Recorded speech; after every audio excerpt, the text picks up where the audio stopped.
Yan, so good morning mga ka-farmers. Welcome back to my channel, Search at the Farmer, ang guro magsasaka ng Sibungas, Cebu, Philippines.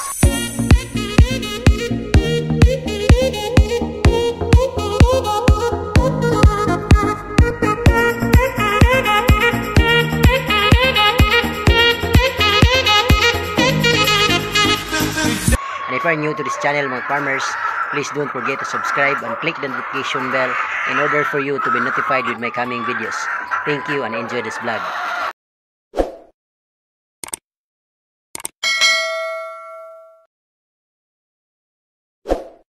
Yan, so for today's vlog mga ka-farmers, ang pag-usapan natin is itong set B ng aking extension.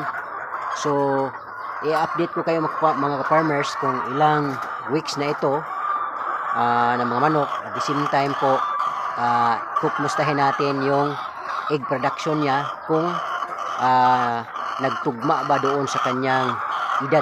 Okay? So, yun po ang ating topic ngayon mga farmers. Ngunit bago ang lahat, shout out muna sa ating mga tagapagsubaybay all throughout Luzon, Visayas, and Mindanao. Most especially po doon sa mga bagong subscribers natin. Maraming salamat dahil nag-subscribe po kayo sa aking channel. Okay. So, unang-una, i-shout out ko muna yung aking dalawang mentor sa Ampalaya Farming. Number 1, Agaw Pino Uyanggurin Kaminade, aka Pinos Vlog ng YouTube. So, shout out Gaw. And also, shout out Agaw Jopel Montañez Alcuba, aka Jopel the Farmer, anak ni Matoy. So, shout out nga Gaw. Kumusta? And then, thank you pala sa guidance on Ampalaya Farming. Mas especially sa pag-guide kung paano gamitin yung ating power spray. Okay. And then also shout out sa mga kaibigan natin mula dyan sa Duguan, Sibungas, Cebu. Most especially sa mga Redondo family. So, kay Lolo Alberto Redondo, shout out Lo, and of course kay Lola Joy Redondo, shout out. And also kay Ate Tessa Sordelia, shout out te. And Ate Ivy Sibilia, shout out. And also kay Ate Janice Francisco, shout out. And of course kay Pete Andros Belia, shout out. And also shout out kay Jojo the Farmer ng Southern Leyte. And of course Bumbirong Farmer, shout out. Salvador Farmers, Police Farmers, and also kay Lugalag at Aquaros Ayan Dibal, and also kay Boss Ayan Vlog ng Sibungas, Cebu, Boss Wilson TV. Okay, shout out. So, wag natin pagtagalin mga farmers, tara na. Yan, so welcome back to my channel mga ka-farmers. Search at the Farmer, ang guro magsasaka ng Sibungas, Cebu, Philippines. So, for today's vlog mga ka-farmers, yun nga, ang pag-usapan natin is yung edad ng ating mga manok dito sa extension B ng aking poultry. Edad ng ating manok, at the same time, production ng ating mga manok. So, tingnan natin mga ka-farmers kung yung edad ng ating manok mga ka-farmers at ang production ay magkatugma. Kasi pag hindi magkatugma mga farmers, meaning there are some discrepancies that might happening in the poultry. So maybe light sa lighting natin, at the same time sa feed intake, and then sa ating mga gamot, like vitamins natin, mga antibiotics, amino acids na pinagamit. So, yan po ang ating pag-usapan sa vlog na to mga farmers. Kaya, samahan niyo po ako at humandang matuto. Okay? So, unang-una mga farmers, kung tingnan niyo yung mga vlog ko, past vlog ko about dito, is itong extension B ko mga farmers na 108 heads ay na-deliver ito mga farmers sa akin as I remember, kasi recorded naman natin yung mga deliveries is October 1, 2023. Last month, So last month na-deliver ito sa atin. Then noong na-deliver ito mga farmers is exactly 16 weeks, Nung October 1, so 16 weeks na-deliver na dito sa atin. Na ngayon, November 12 na ngayon. So ang edad ng ating mga manok, mga ka-farmers, is already exactly today 22 weeks. Okay, kasi 16 weeks plus 6 weeks, that is 22 weeks. So yun nga, no? 22 weeks ang edad ng ating mga manok, mga farmers. At kung makikita nyo mga farmers, yan. So, pulang-pula na yung kanilang mga palong, no? Yung mga, sa Bisaya, patapay, no? So, by the way mga farmers, yung strain ng ating manok is H&N, no? Tapos yung kabila naman, yung 30 weeks na, extension A natin is already 30 weeks.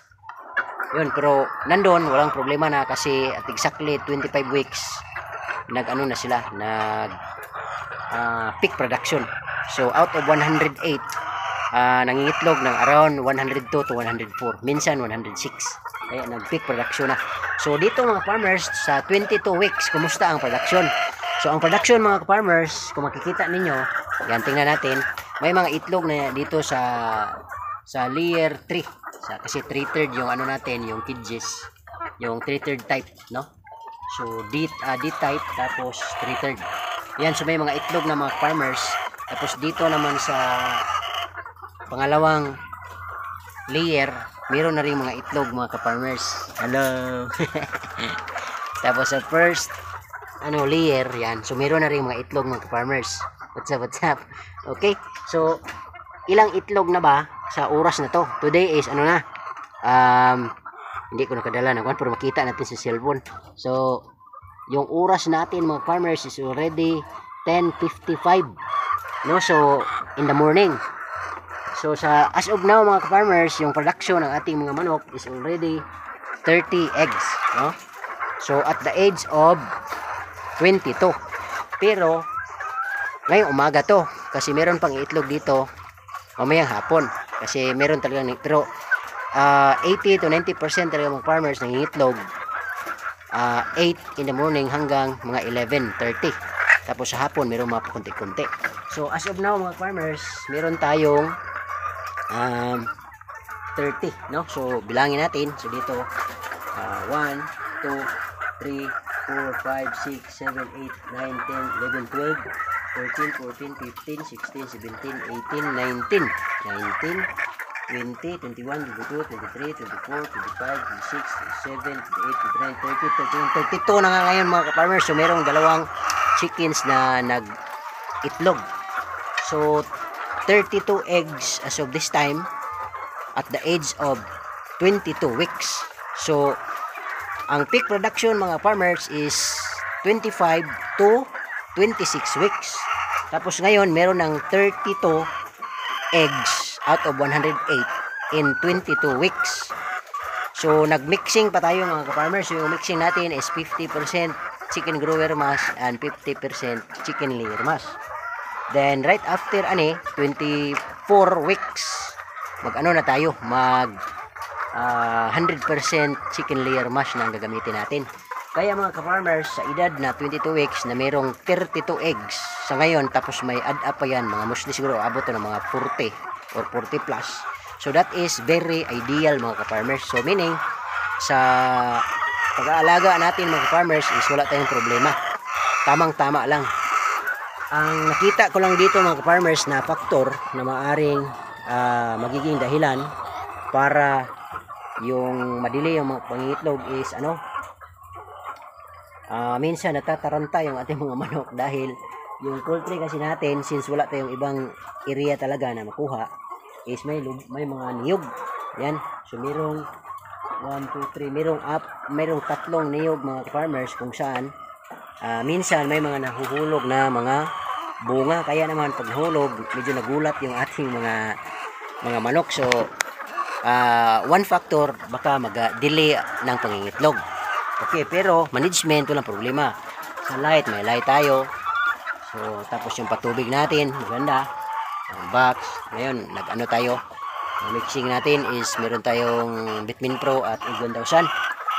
Okay, so tapos malinis na malinis, walang problema. So okay talaga yung ating management mga farmers. Tapos feeding natin okay na okay din, tama yung amount na nakakain nila. Kaya ganyan. So expected nito mga farmers, i-update ko kayo at the age of 25 to 26 weeks kung magpipik. Okay, so yan po yung ating expectation na at the age of 25 to 26 weeks ay mag peak production yung ating extension B, no? Itong set B natin. Yan mga farmers. Okay. So medyo maingay sila mga farmers kasi nangingitlog sila. So yan po ang isa sa sign na mangingitlog, yung maingay sila. Okay? Normal na ingay. Okay? So ganyan mga farmers. And yun nga, uulitin ko mga farmers sa mga may gustong mag-alaga ng paitlugang manok. Ganito po talaga yun. Malalaman nyo kung yung mga RTL na ma-receive nyo ay legit kapag totoong 16 weeks na i-deliver sa inyo. Ito ang tanda nyo mga farmers kung natanggap ninyo ang RTL nasa tamang edad, which is 16 weeks, kasi yun talaga ang pinaka-basic bago i-release ng supplier. 16 weeks na dumating sa inyo, mag-count kayo ng 3 weeks. So mostly 1 month, 17, 18, 19. Kailangan sa 19 weeks mga farmers, meron talagang out of, let's say 108, merong 1 egg drop. So at the age of 19 weeks mga farmers. Okay? And then in succeeding weeks, yun na, dadami na sila. Yun ang isa sa palatandaan na yung na-receive na RTL ay ready to lay na chickens ay legit na 16 weeks talaga na na-deliver. Pero kapag hindi mga farmers, let's say nag-egg drop ng mga 22 weeks or 20 weeks, ano yun, hindi legit na 16 weeks. Minsan merong 14 weeks, 13 weeks dineliver sa inyo. Yun po ang isa sa mga palatandaan para malaman ninyo na yung supplier ay totoo na 16 weeks ang ibinigay sa inyo. Okay? Tapos within 25 to 26 weeks dapat yung manok mga farmers nakapag peak production na talaga, like this one. So out of 108, dapat sa 25 to 26 weeks ay nakapag nakapag itlog na yan, nakapag production ng hindi bababa sa 100 na itlog. Okay, so meaning more range yan 100 to 106 or 104. So meron lang lagay natin 2 or 4 na manok na hindi nag-itlog sa araw, kasi hindi po kasi lahat ng manok ay nangitlog talaga sa isang araw. So meron talagang iba mag-delay. So that's normal mga farmers dito sa layer poultry business. Okay? So yan lang mga farmers. I hope meron kayong natutunan, no, dito sa ating munting channel, no? Kasi main reason natin is to give inspiration to our fellow men in the Philippines, and of course also to our OFWs, no? And of course to other countries, no, na would like to start in poultry farming, especially in layer poultry sa pagpapaitlog or egg production. So that's our main purpose. That's why we are always creating vlogs, no, about farming, layer poultry, ampalaya, and many other banana farming, and many other farming that I did in order to give inspiration and ideas to our watchers, no. So that's why thank you so much for your support in this channel, no. So I think that's all for this morning mga farmers. Once again, this is Sercha the Farmer, ang gurong magsasaka ng Sibungas, Cebu, Philippines. Bye bye and thank you. God bless everyone.